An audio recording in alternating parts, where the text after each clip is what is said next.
Hello friends, welcome to इंदून academy. आपण lab assistant, lab टेक्निशियनची मेगा एमसीक्यू सिरीज सुरू केलेली आहे, ज्यामध्ये आपण टॉप जे मोस्ट इम्पॉर्टंट एमसीक्यूज आहेत ते कव्हर करण्याचा प्रयत्न करतोय.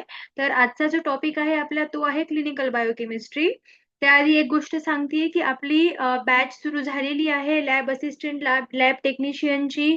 तुम्हाला जर या बॅच मध्ये ऍडमिशन घ्यायचं असेल तर आपलं इंदुना अकॅडमी ऍप आहे ते डाउनलोड करून घ्यायचं आणि तिथनं तुम्ही डायरेक्टली ऍडमिशन घेऊ शकता. ओके. आणि ही जी क्वेश्चन बँक सिरीज आहे किंवा एमसीक्यू सिरीज आहे ते तुम्हाला येणाऱ्या एक्झाम साठी खूप जास्त इम्पॉर्टंट असणार आहे, त्यामुळे एकही क्वेश्चन मिस करायचं नाहीये. सिलेक्शन हवं असेल तर हे लेक्चर शेवटपर्यंत नक्की बघा. Okay.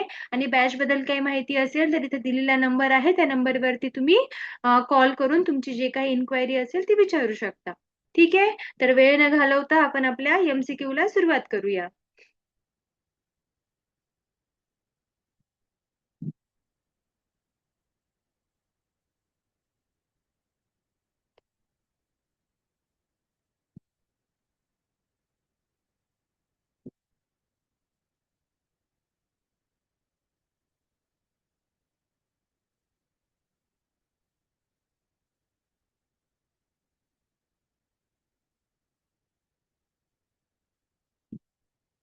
Yes, first MCQ is blood glucose is commonly estimated to assess. Blood glucose हे कॉमनली इस्टिमेट केलं जातं काय असेस करण्यासाठी? काय असू शकते याचं उत्तर? Option A urine parasites, option B blood group, option C diabetes mellitus and glucose metabolism and option D platelet count. काय असू शकते याचं उत्तर? येस, युरिन पॅरासाइट असेल का? ते स्टूल किंवा युरिनच्या मायक्रोस्कोपीने असेस केलं जातं, राईट. ब्लड ग्रुप असू शकतं का? ब्लड ग्रुप साठी ते ब्लड ग्रुपिंग टेस्ट वापरली जाते, राईट. ओके. प्लेटलेट काउंट असू शकतं का? प्लेटलेट काउंट सीबीसी मध्ये प्लेटलेट काउंट मोजला जातो. ओके. म्हणजे हे बाकी ऑप्शन सगळे एलिमिनेट होत आहेत, तर उरतंय काय? Option C. Okay. Diabetes mellitus and glucose metabolism साठी यूज केलं जातं. ब्लड ग्लुकोज टेस्ट शरीरातील ग्लुकोज लेवल मोजण्यासाठी केला जातो आणि डायबिटीज मेलाइटिस ची डायग्नोसिस, मॉनिटरिंग किंवा ग्लुकोज मेटाबॉलिझम इव्हॅल्युएट करण्यासाठी हा सर्वात महत्वाचा टेस्ट असतो. ओके. ठीक आहे, पुढे बघू आता. Fasting blood glucose sample is usually collected after. Option A after after heavy meal only, option B after 48 hours without water, option C 1 minute fasting and option D 8 to 12 hours fasting. काय असू शकते याचं उत्तर? Fasting blood glucose sample usually केव्हा collect केला जातो, कशानंतर collect केला जातो? हेवी मिल घेतल्यानंतर सॅम्पल घेतलं तर काय होईल? ग्लुकोज लेवल ऑब्व्हियसली काय दाखवणार? जास्त दाखवणार. आणि 48 hours नंतर घेतलं तर काय होईल? 48 पर्यंत पाणी न पिता तर आपण राहू शकत नाही, हे न पिणे धोकादायक असू शकतं, राईट. आणि 1 minute फास्टिंग क्लिनिकली मिनिंगलेस असणार आहे, राईट. मग काय येईल? काय असू शकतं उत्तर? 8 to 12 hours fasting. 8 to 12 hours जी फास्टिंग असते त्यानंतर सॅम्पल घेऊ शकतो. ओके. कारण फास्टिंग ब्लड शुगर जे आहे एफबीएस म्हणतो त्याला आपण, त्यासाठी 8 ते 12 तास उपाशी राहणे आवश्यक असते, त्यामुळे अन्नाचा ग्लुकोज लेवलवर परिणाम होत नाही. आलं लक्षामध्ये? पुढे बघू. Urea and creatinine are commonly use to assess. Urea आणि क्रिएटिनिन कॉमनली यूज केलं जातं काय असेस करण्यासाठी? काय असू शकतं? Urea and creatinine, this terms are related to what? This terms are related to kidney, right. Lung volume तर यामध्ये येत नाही, ठीक आहे. स्पायरोमेट्री वापरतात लंग व्हॉल्यूम साठी. ओके. व्हिज्युअल अॅक्युटी साठी आय टेस्ट वापरली जाते. ब्लड ग्रुप साठी तर ब्लड ग्रुपिंग असतं, म्हणजे काय असणार आहे? किडनी फंक्शन साठी. टर्म्स बघायचे, urea, creatinine, that terms are related to kidney. Okay. म्हणजे काय आहे? Option D is correct. पुढे बघा. ALT and AST are enzymes mainly used in evaluation of. ALT आणि एएसटी जे एन्झाइम्स आहेत ते कशासाठी यूज केले जातात, कशाचे इव्हॅल्युएशन मध्ये यूज केले जातात? आता एएलटी आणि एएसटी हे कुठले एन्झाइम्स आहेत तर तुम्हाला आयडिया असेल तर हे असतात लिव्हर एन्झाइम्स, राईट. जे लिव्हर सेल डॅमेज झाली असेल तर त्या झाल्यास त्याच्यामध्ये सिरम लेवल काय होते? वाढते. ओके. म्हणजे करेक्ट आन्सर काय असणार आहे? लिव्हर सेलची इंजुरी. ओके. युरिन कास्ट जे असतं ते युरिन मायक्रोस्कोपी मध्ये येतं. ब्लड टायपिंग, ब्लड ग्रुपिंगचे रिएजंट्स असतात त्यामध्ये, आणि रिनल स्टोन साईज हे इमेजिंग टेक्निक मध्ये येतं. एन्झाईमचं काही काम नसतं यामध्ये. ओके, तर correct option is option A. पुढे बघू. Bilirubin estimation is important in a diagnosis of. बिलीरुबिनचं एस्टिमेशन कशाच्या डायग्नोसिस साठी इम्पॉर्टंट असणार आहे? काय असू शकतं? मलेरिया, डायबिटीज, जॉन्डिस, काय असू शकतं?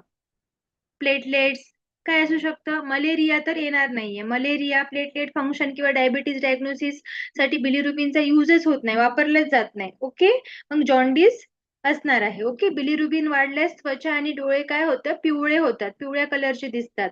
त्यामुळे बिलिरुबिनची टेस्ट जॉन्डिस डायग्नोसिस साठी केली जाते. जर तुम्हाला माहित असेल, जॉन्डिसच्या सिम्पटम मध्ये डोळे आणि जी आपली त्वचा असते ती काय करते?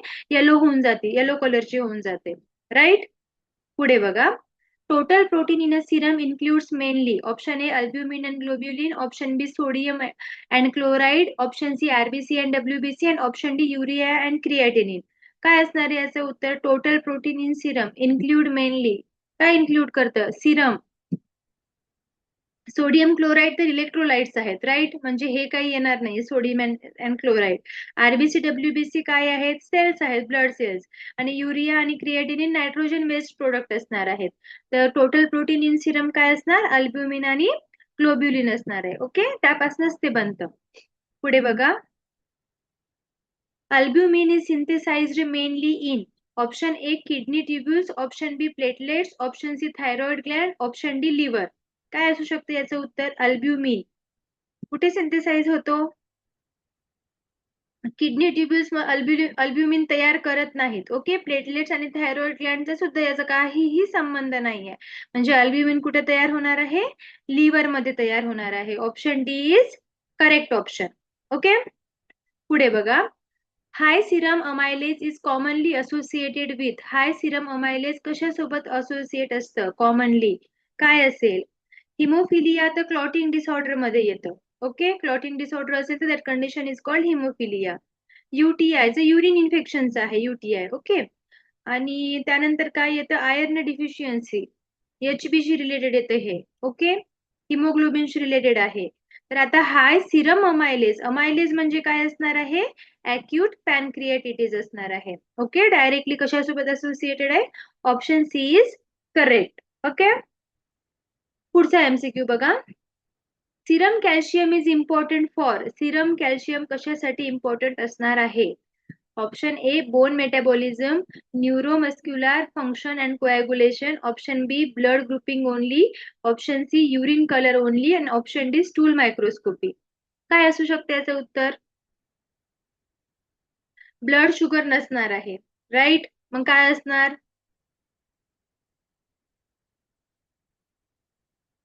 सॉरी, जे कॅल्शियम आहे ते फिजिओलॉजिकल रोल्स मध्ये दर्शवत नाही. ठीक आहे, त्यामध्ये येतच नाही ते. तर काय येईल? Bone metabolism, neuromuscular function and coagulation. Option A is correct. Okay, calcium bones किंवा मसलचं कॉन्ट्रॅक्शन असू द्या, नर्वचं ट्रान्समिशन असू द्या, किंवा ब्लड क्लॉटिंग असू द्या, सगळ्यांसाठी हे खूप जास्त इम्पॉर्टंट आहे. आलं लक्षामध्ये? ओके, नेक्स्ट एमसीक्यू बघू आता. MCQ number 85. HDL cholesterol is commonly called. HDL कोलेस्ट्रॉलला काय म्हटलं जातं? काय असणार आहे? Option A blood sugar, option B bile salt, option C good cholesterol, option D bad cholesterol. HDL cholesterol, high density cholesterol. Excess cholesterol tissue मधून liver कडे नेतो. एचडीएल जो कोलेस्ट्रॉल असतो, जो जास्त प्रमाणामध्ये एक्सेस कोलेस्ट्रॉल आहे, त्याला टिश्यू मधून लिव्हर कडे नेण्याचं काम करतं. त्यामुळे हार्ट डिसीजची रिस्क काय होते? कमी होते. ओके, हार्ट डिसीजची रिस्क कमी होती. म्हणजे ते गुड कोलेस्ट्रॉल असणार की बॅड कोलेस्ट्रॉल असणार आहे? Yes, option C is correct. Good cholesterol असणार आहे ते. ओके, ब्लड शुगरचं काही रिलेशन नाहीये, बाईल सॉल्टचं काही रिलेशन नाहीये, आणि याला बॅड कोलेस्ट्रॉल आपण म्हणू शकत नाही. ओके, कारण हार्ट रिस्क ही कमी करतोय म्हणून. करेक्ट. ठीक आहे, आता पुढे बघू.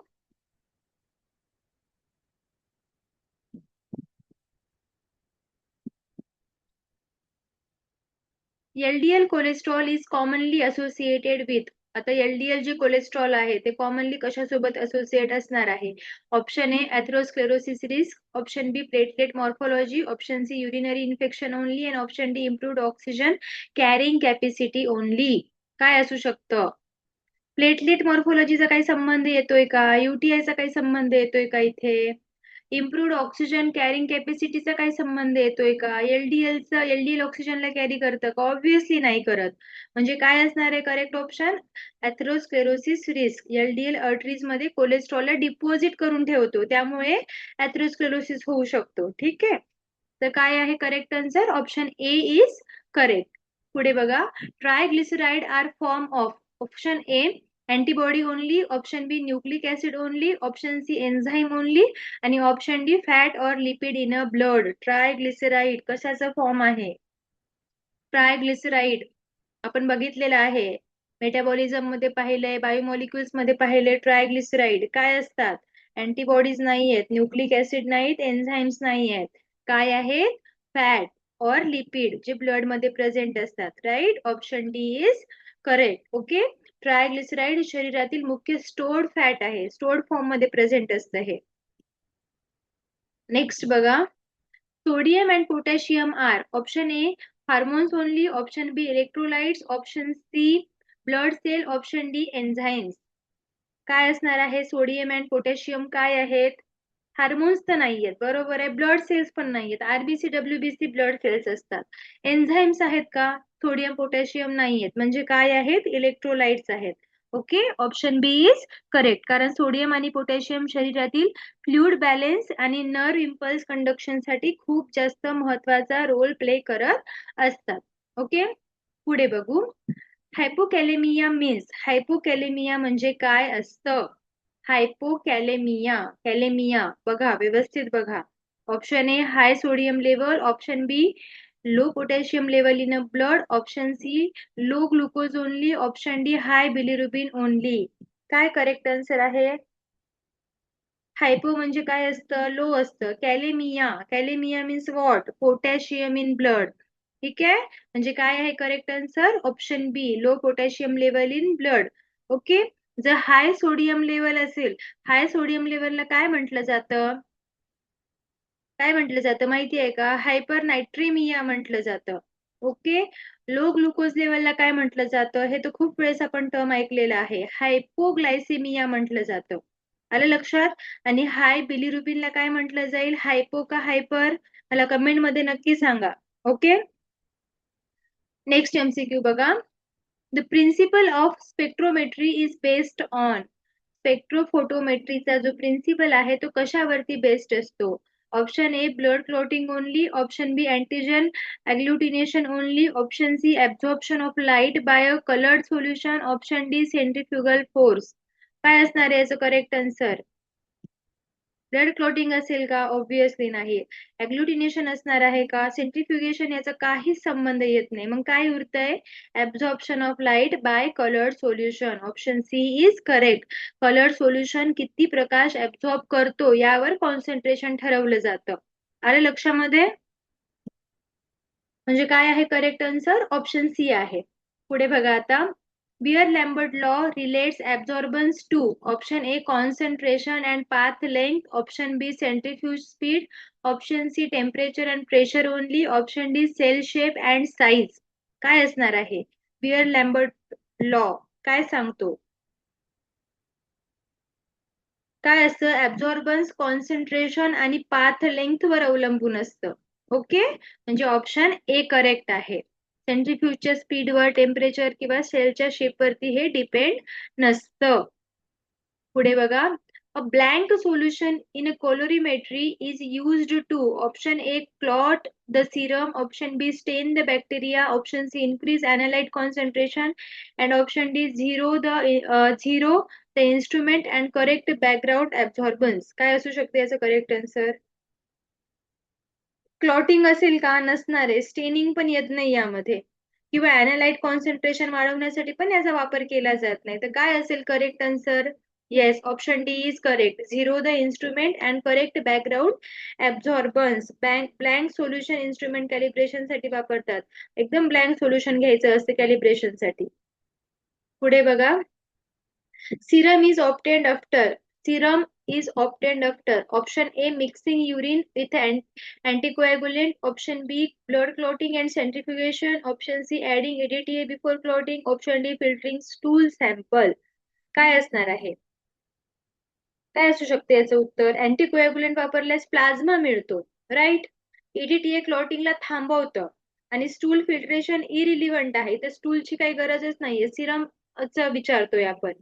तर काय असणार आहे? Blood clotting and centrifugation. Blood clot झाल्यानंतर सेंट्रिफ्यूज केल्यानंतर वरचा भाग म्हणजे काय असतो? सिरम असतो. ओके, पुढे बघा आता. Plasma differs from serum because plasma contain. Plasma हा सिरम पासून डिफरंट होतो का? कारण प्लाझ्मामध्ये काय प्रेझेंट असतं? Option A, only RBC. Option B, no water. Option C, no protein. Option D, fibrinogen and clotting factor. काय असू शकते याचं उत्तर? प्लाझ्मा मध्ये क्लोटिंग फॅक्टर असतात, बरोबर आहे. सिरम मध्ये क्लोटिंग फॅक्टर नसतात. म्हणजे काय असेल? Option D is correct, fibrinogen and clotting factor. RBC, water किंवा प्रोटीन हे तर चुकीचे आहेत. नेक्स्ट एमसीक्यू बघा, HbA1c reflects average blood glucose over about. Option A, 2 to 3 months. Option B, 5 minutes. Option C, 10 years. And option D, 1 day only. काय असू शकतं? 2 to 3 months असणार आहे याचं उत्तर. ठीक आहे, आरबीसीचा लाईफ स्पॅन किती असतो? 120 डेजचा असतो आणि त्यामुळे HbA1c मागील 2-3 महिन्यांचा ऍव्हरेज ग्लुकोज दाखवत असतो. आलं लक्षामध्ये? ओके, पुढे बघू आता.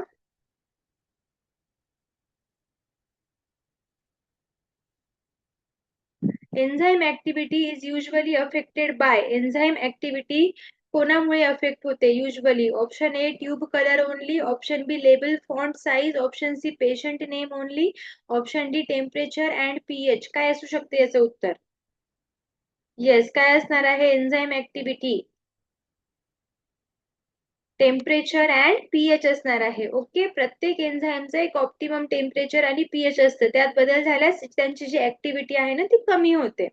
ओके, ट्यूब कलरचा काही संबंध नाही, लेबल साईजचा नाही, पेशंट नेममुळे एन्झाईम ऍक्टिव्हिटी बदलत नसते. ठीक आहे, पुढे बघा. Creatinine is a breakdown product of. Creatinine जो आहे तो ब्रेक डाऊन प्रोडक्ट आहे कशाचा? Option A, insulin only. Option B, bile salt only. Option C, haemoglobin only. And option D, creatinine phosphate in muscle. काय असणार आहे याचं उत्तर? इन्सुलिन, बाइल सॉल्ट किंवा हिमोग्लोबिन यापासून तयार होतच नाही, बरोबर आहे. म्हणजे हे ऑप्शनच इलिमिनेट झाले. तर काय आहे? जे काही मसल मेटाबॉलिझमच्या दरम्यान जे काही क्रिएटिनिन फॉस्फेट पासून क्रिएटिनिन तयार होत असतो. ओके, म्हणजे option D is correct, creatinine phosphate in muscle. पुढे बघा, uric acid is the end product of. Uric acid कशाचा एंड प्रोडक्ट आहे? Option A, protein coagulation only. Option B, lipid digestion. Option C, purine metabolism. Option D, chloride metabolism. Uric acid कशाचा end product असणार आहे? Protein कोएग्युलेशनने end product भेटणार नाहीये. लिपिडच्या डायजेशनचा पण uric acid end product नसू शकतो. क्लोराइड मेटाबॉलिझमचा पण नाहीये. म्हणजे correct answer is purine metabolism. प्युरिनच्या ब्रेकडाऊन मुळे काय तयार होत असतं? युरिक ऍसिड तयार होत असतो. ओके, पुढे बघा. Alkaline phosphatase may be increased in. Alkaline phosphatase केव्हा इन्क्रीज होतो? Option A, bone and hepatobiliary disorder. Option B, only ABO mismatch. Option C, only skin allergy. Option D, only dehydration. काय असू शकतं? एबीओ मिसमॅच, स्किन एलर्जी किंवा dehydration मध्ये सामान्यतः हे वाढत नाही. एएलपी वाढलेले लेवल्स बोन डिसीज आणि किंवा लिव्हर बाईल डक्ट डिसऑर्डर मध्ये दिसून येतात. ठीक आहे, म्हणजे कुठला ऑप्शन असणार आहे? Option A is correct, bone and hepatobiliary disorders.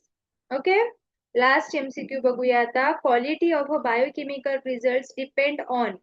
काय असणार आहे? ऑप्शन ए आहे proper sample, reagent and instrument control. Option B, using expired control routinely.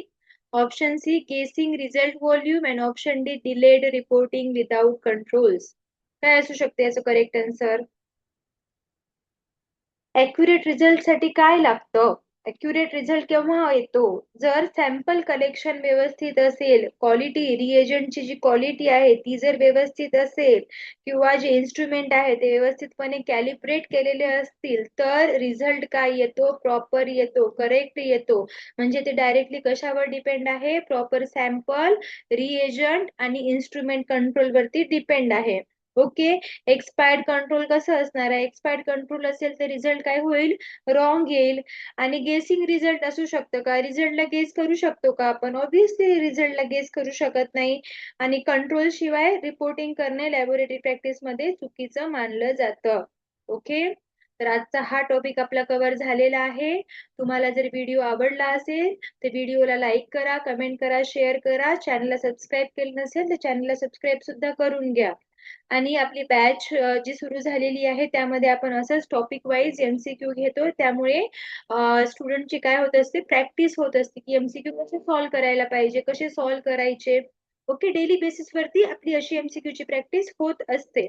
तुम्हाला जर अशी बॅच लावायची असेल, तुमचा फायदा करून घ्यायचा असेल तर लवकर दिलेल्या नंबरवरती कॉन्टॅक्ट करून तुम्ही बॅच मध्ये एनरोल होऊ शकता. ओके. थँक्यू.